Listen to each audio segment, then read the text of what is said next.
बिस्मिल्लाहिर्रहमानिर्रहीम। Question number 2, topic factorisation. इसका part number 1 है। हमें एक standard form of quadratic equation दी गई है, हमने इसकी फैक्टराइजेशन करनी है।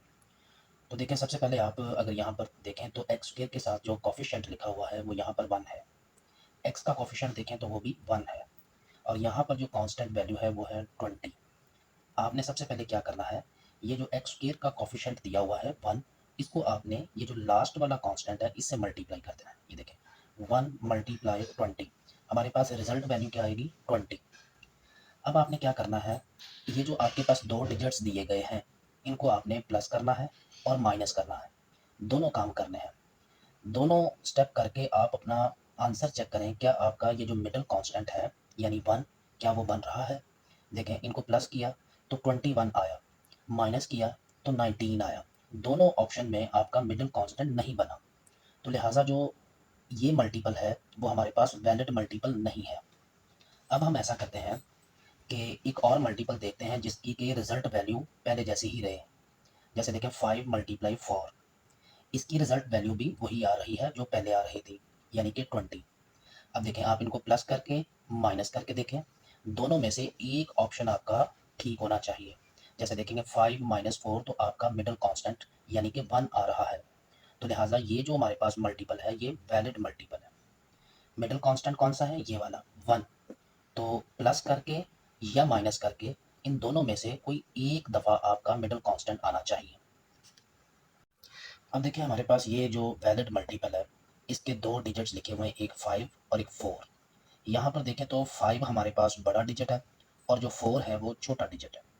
तो अब इन दोनों डिजिट्स को हमने ये दरमियान वाला जो हमारे पास एक टर्म है इसकी जगह पर लिखना है। तो कैसे लिखना है, देखें, ये हमारे पास जो पहली टर्म है ये एज इट इज़ आ जाएगी।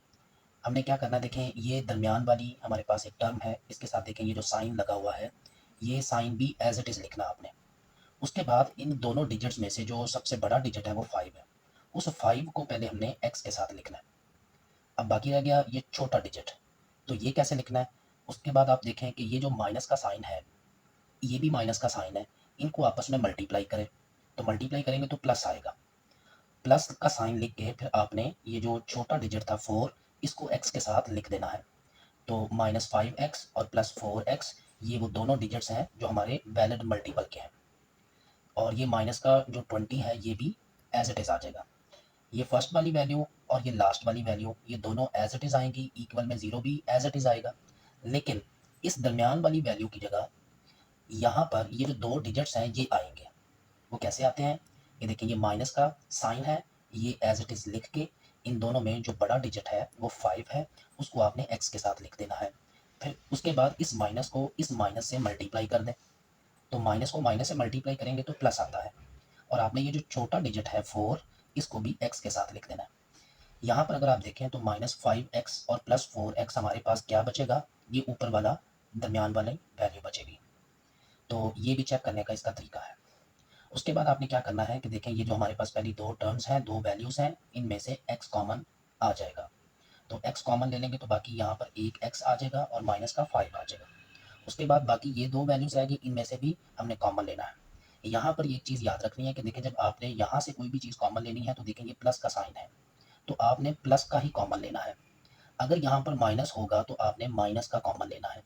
तो इस क्वेश्चन के अंदर हमारे पास देखें ये प्लस का साइन है तो प्लस लगाया, यहाँ से 4 कॉमन आया, यानी कि प्लस का 4 कॉमन लेंगे। जब प्लस का 4 कॉमन लिया तो अंदर वाली वैल्यूज जो है उनका कोई भी साइन चेंज नहीं होगा। लेकिन अगर यहाँ पर माइनस होता तो फिर हमने माइनस का 4 कॉमन लेना था, तो फिर क्या होना था कि इन दोनों के साइन भी चेंज हो जाने थे। अब यहाँ पर देखें, ये दोनों जो ब्रैकेट्स हैं x-5 ये दोनों सेम ब्रैकेट्स बनी है, जिसका मतलब ये है कि आपका ये जो वैलिड मल्टीपल है या लिखने का तरीका है या ये जो साइन आपने लिए हैं या ये जो आपने कॉमन लिया है ये बिल्कुल परफेक्ट लिया है। ये दो ब्रैकेट्स यहाँ पर एक यहाँ अलामत है आपके क्वेश्चन के दुरुस्त होने की।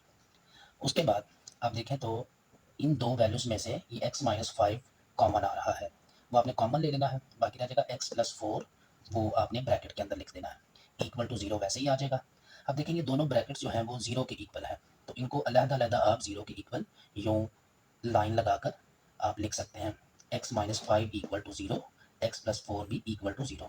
तो यहाँ से हमने x की वैल्यू निकालनी है, ये देखिए माइनस का 5 है, इक्वल के दूसरी तरफ आप शिफ्ट करेंगे तो ये प्लस का 5 हो जाएगा और 0 + 5 तो आंसर 5 आ जाएगा। ये देखें प्लस का 4 है, ये इक्वल के दूसरी साइड पर जब आप शिफ्ट करेंगे तो ये माइनस का हो जाएगा। तो 0 में से अगर 4 माइनस हो रहा है तो वो माइनस का 4 ही आएगा।